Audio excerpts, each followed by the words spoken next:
Suaram, the inaugural English edition. My name is Adrian Yeo, your host for today.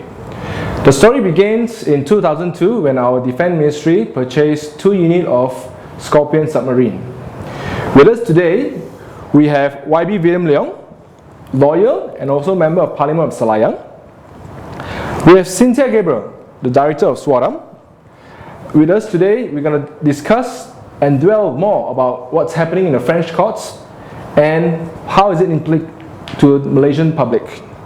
Cythia, question to you. Can you tell us how does Suaram involved in this submarine case?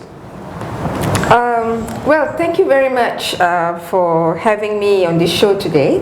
My name is Cythia. I'm one of the legal directors of Suaram. Well, it's a very, very long story, but something that I'll try to summarize. Right. Suaram is a human rights non-governmental organization, one that is leading in its voice for campaigning for human rights and for justice of all Malaysians. So this issue of the purchase of arms by the Malaysian government has been something that Suaram has been monitoring for a very long time, because this is one of the industries that is the most secret, the most closed, the most unrevealed to the Malaysian public, because much of the information is classified under the Official Secrets Act.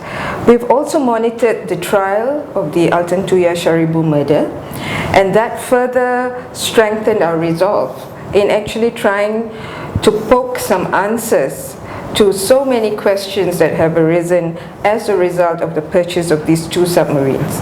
So Suaram, when we got to know of the decision of the Altan Tuya trial, in which the key suspect, Abdul Razak Baginda, was acquitted without being called to his defense, we felt that something was really very wrong. And we felt that it was really time for us to take the advocacy and the fight for justice for Malaysians and to seek the answers and the truth outside the boundaries of our country. But why French? But why France? Why the French courts? Well, the submarines were purchased from this French shipbuilding company called DCNS. And DCNS is like a government-linked company, a huge conglomerate which is backed by the French government. So we felt that it would be very strategic to actually try and get the investigations on the French side going. It was not very easy to actually look for counterparts and connections on the French side, but we managed eventually, and we actually got a very good group of lawyers who were interested to assist Suaram in actually filing a complaint with the Public Prosecutor's Office. And these lawyers have actually been involved in several other procurement scandals involving the same company, involving DCNS, and it involved the transfer of purchases and arms from France, which is a first world country, to third world countries like Pakistan, Taiwan, and of course Malaysia. So our case, we found out eventually, was not isolated. It was something that had links with all other procurement offers that were made by DCNS to many of these other countries. So we're very appreciative of the lawyers that have taken us so far, when we never really expected that the complaint that we filed in 2010 would actually get so far. But the evidence have been so overwhelming that we have arrived at this point today. You mentioned that the filing of the courts were back in 2010, but finally it got to trial in 2012. Is that how does it go from 2010 to 2012? Yeah, maybe YB William can actually add on to the process and the structure of the French system. When we filed the complaint, the lawyers filed the complaint with the Public Prosecutor's Office.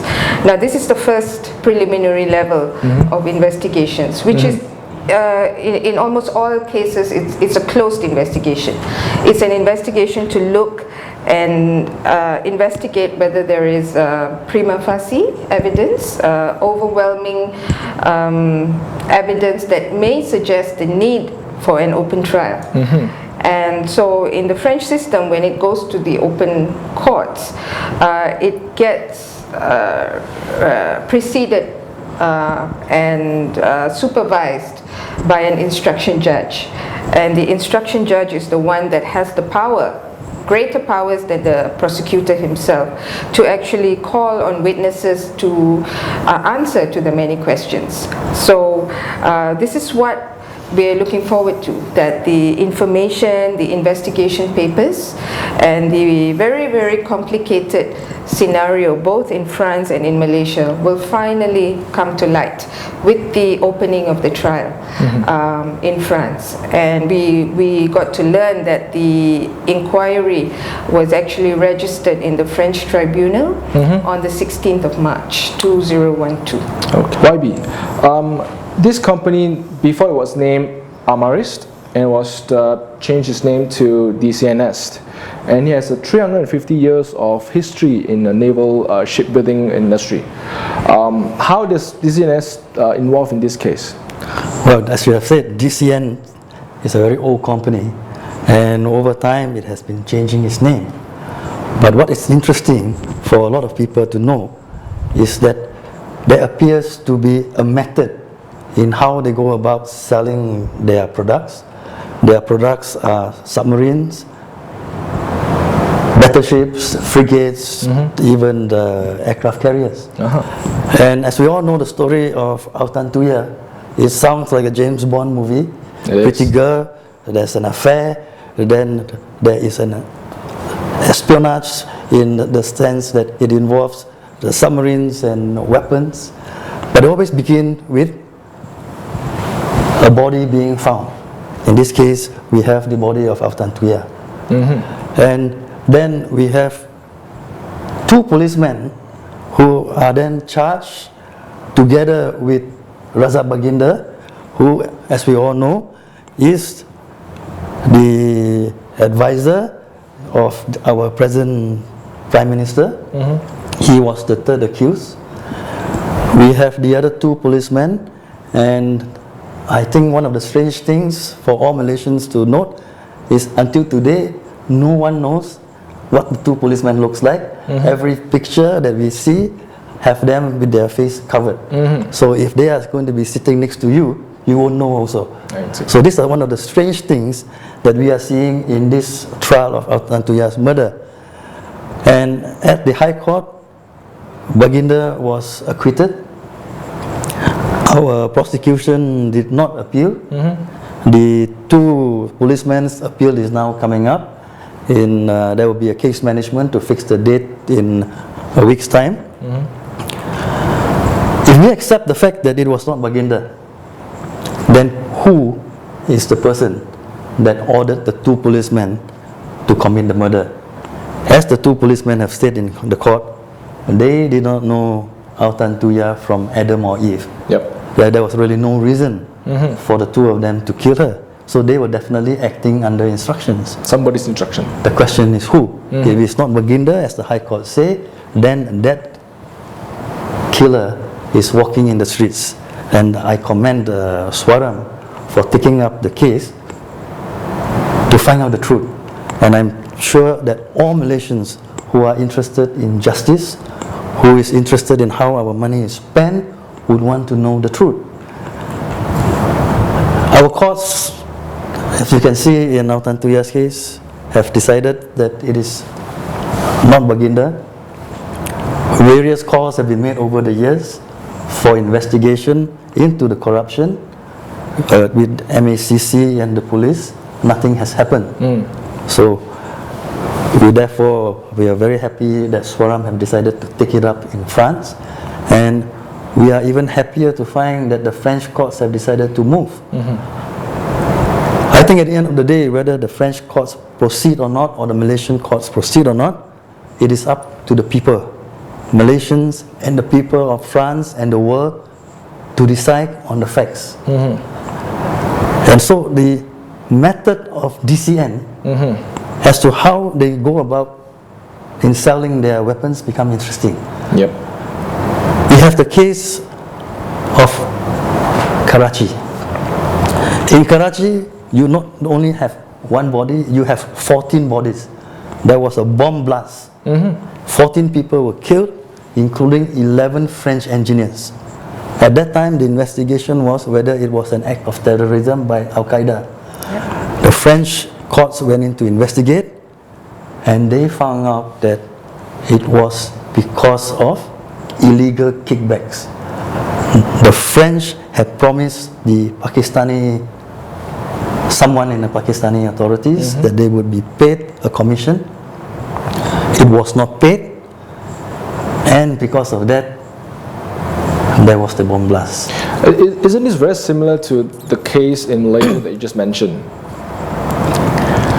So that's why I'm trying to say that there is a method.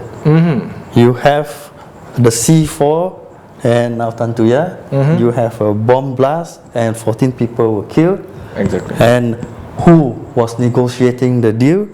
You have the French minister then, Nicolas Sarkozy, who is now the president. Yep. And he was negotiating with, at that point of time, one of the highest people in Pakistan, Asif Ali Sadari. And the French judges have found that there is corruption involved, the case is ongoing, and while they were investigating into it, you have the same case coming up in Malaysia. But if you go further back into Taiwan, in 1991, Taiwan went to buy 6 naval frigates from the same company.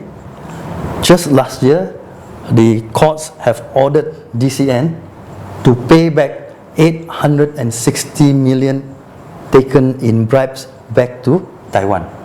Now that is justice, and that is what we would like to see, that if there is corruption, we want the courts in France to order DCN to pay back the money to Malaysia. That was done in Taiwan. But again, it started off with a dead body. There was a dead body floating off the Taiwanese straits. It was the body of the Captain Yin Ching Feng, who was sent in as the naval procurement officer. He went to France and he discovered something was wrong. He came back and wanted to lodge a report, but before he can lodge his report, his body is found floating in the sea. Investigations was held, and it was found out that there was indeed corruption. It was a scandal, and that is one of the causes for the fall of the Kuomintang government in Taiwan. The new government went in and ordered the bank accounts of all involved to be frozen. Now that is something in which Malaysians should be aware of. That the old government, of course, was trying to cover it up, but with the change in government, because of the scandal, the new government took steps to freeze the bank accounts, and that is why there is money left finally after the court case to be sent back. Again, there were women involved. There was a Miss Taiwan who was involved, and she was used to discuss with the Chinese government, because at that point of time the Chinese government was supposed to sell the battleships to Taiwan. And there was also a mistress involved. Her name is Christine Divya Joncourt, who was used to ask the French minister to talk to the Chinese and to talk to the Taiwanese. So you have got very high level people involved. And the very sad thing in the end is that the son of the nephew of the captain who went to investigate was found dead in Canada. He was murdered in a very gruesome manner, worse than Autan Tuya being bombed by C4. He was tortured and he was electrocuted. Then there are pictures that are shown which shows how he has been abused and tortured. And he was not the only one, because the French secret agent who was investigating it was killed accidentally. The accountants that were involved fell off his apartment. So there were a string of murders involving in this Taiwanese case. But the Taiwanese government continued, persevere, and you finally have a court judgment. One more case that I want to talk about is India. India also ordered the same Scorpene. This time they ordered 6, but the Indian courts stopped the sale to investigate into allegations of, again, this French company offering bribes. So here you are, every other case in which this company is involved ends up with not one but many dead bodies. Women are involved, ministers are involved, big money in terms of corruption. So in law we have what is known as similar fact evidence. Okay. Like if you have a serial killer, he's got a modus operandi, the way they do it. And in the investigations by the French courts, that modus has already been shown. So at the end of the day, I ask Malaysians, you look at the system, you ask yourself, is Malaysia the only case where there was no corruption involving this company? We have to judge. Yes. This is from Taipei to India to Karachi and now in Kuala Lumpur. It seems to be a recurring nightmare from this company DCNS. But coming back to the French courts, how are we proceeding on? What's the next step that Suaram is going to proceed on? Well, we're waiting for further instructions from our lawyers. Basically, it has taken 2 long years for the investigations at the preliminary level to complete. Yep. And so we're very relieved to actually learn that the efforts that were made by the Public Prosecutor's Office will now be heard through this open court. So it was just only registered in the Tribunal de Grand Justice, which is equivalent, I would say, to a high court. Okay. Not exactly the same, but it is a very high-ranking tribunal. And they have actually appointed 2 judges to preside over the case. Not a very usual occurrence. The usual case is 1 judge per case. That's right. So we are rather surprised and also taking very important note of the fact that this case seems to be given very high priority. And Suaram believes that because the case is so politically connected, both in France and in Malaysia, we have very, very high-profile individuals on both sides who are implicated in this deal. And as YB William just now mentioned, that Nicolas Sarkozy, the current French president, also has his name dragged into the whole affair. When he got married to the supermodel Carla Bruni, the best man of his wedding was arrested in connection with the Karachi case. And before he became president, the former cabinet chief of the government that he was serving was also arrested in connection with the Karachi case. So Nicolas Sarkozy's fingerprints are all over the place. And he's not the only one.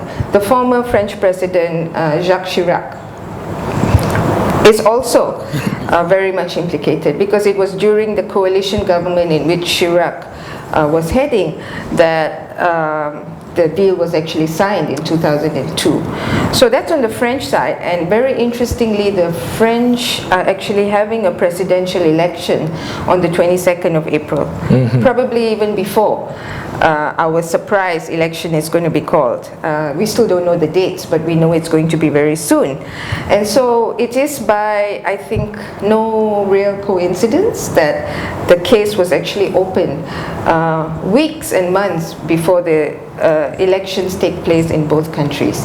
And of course, on this end, as YB William mentioned, the footprints and fingerprints of our former defense minister is all over the deal. We know he's our prime minister at this point in time. He was not even called to testify during the trial of the Altantuya murder. Right. And we believe that there were many efforts that were put in place to ensure that he was defended and protected from not being called to the witness stand. So there is a very large possibility that although this case is being tried under the French law, it is not being tried under international law. So that's a big difference here. The French courts would subpoena and call on witnesses to testify. Now, there is no obligation to go, but there is every reason to be accountable. More so because our Malaysian Anti-Corruption Commission has not commenced the proper investigation, and more so because our police and our judiciary does not appear to be ready to expose the criminals behind the death of Ms. Sharibu, and also the criminals behind the millions of ringgit and French euro that were actually paid in kickbacks to all these very, very high-profile politicians involved in the case. Elections in France in April and possibly sometime around there in Malaysia. How does this case of Scorpene in French court had implications in Malaysian politics, YB? Definitely there will be tremendous implications. And I think if you look back at the few cases that I mentioned, the Taiwanese and the Indian and France, the important point is it is a two-party system, that there is a change of government so that there is a check and balance. When that such thing happens, then you cannot have cover up by the courts, by the authorities, by the anti-corruption agency. The truth will come out. As you see what is happening in France, you have a two-party system there. And when the government changes, they would look into previous deals, as they have done in the DCN, in the various contracts which they have. In Taiwan, you see the scandal was such that the government was thrown out, a new government came in, and they have the spirit, they have the will, the political will to go to the end. In India, you have seen previously the Congress being the only government, then they were thrown out with the BJP, and so there is this check and balance. So we are looking forward to Malaysians being mature enough to see that there is a need for a two-party system, and I think this case will provide us with the catalyst, because facts that we cannot find here will be revealed in the French courts. The French court is different from our Malaysian Commonwealth system. In our Malaysian system, in the common law, the judge is like a referee. They let the prosecution and the defendant provide the case. In the European system, the judge is also an investigator. So those of you who watch Pao Jin Tian, the Chinese version, that is how the French courts go ahead. They proceed by investigating and to go in and find the truth. And with the case coming up, we certainly think that once the files are open, there will be evidence and there will be information that we have not heard in Malaysia. You would remember Dato' Sri Najib Tun Razak says that he has never met Altantuya and he has never seen her. And I think once the files are open, we will know whether or not he has seen her, whether he knows her at all. And there may be many more interesting facts and evidence that Malaysians would be very interested to find out. Cythia, what is your ultimate wish list from this French French case that you are pursuing in France? Well, in broad terms, we certainly urge and hope that the criminals involved are brought to justice. That, similar to the Taiwan case, the money is paid back. And that the money that has been pocketed by the various individuals is definitely paid back to the Malaysian people and to the French people. But in the shorter term, we hope that the list of witnesses that we hope to submit to the French courts would be accepted, and that the subpoena, the calling of witnesses to testify, will be done in the shortest of time, because it will be a crime to re-elect corrupt leaders back into power. And Malaysians actually have a very, very large role to play. Suaram is merely the facilitator, the platform that has allowed for the case to commence. It is not a Suaram thing anymore. And we mentioned this when we actually opened up the case to the public to raise funds. Because our lawyers, although they're very good, they come with a high price. And so this has actually transformed, and it's evolving from a Suaram initiative to a much broader initiative. And this wish list is really for Malaysians to do the right thing. And they have that chance at this coming general elections where they can actually speak out through the ballot box, and they could speak out through various other forums about the need for a two-party system, about the need for check and balance, and most importantly for the need for justice to be meted out and for corrupt criminals involved to be penalized in one way or other.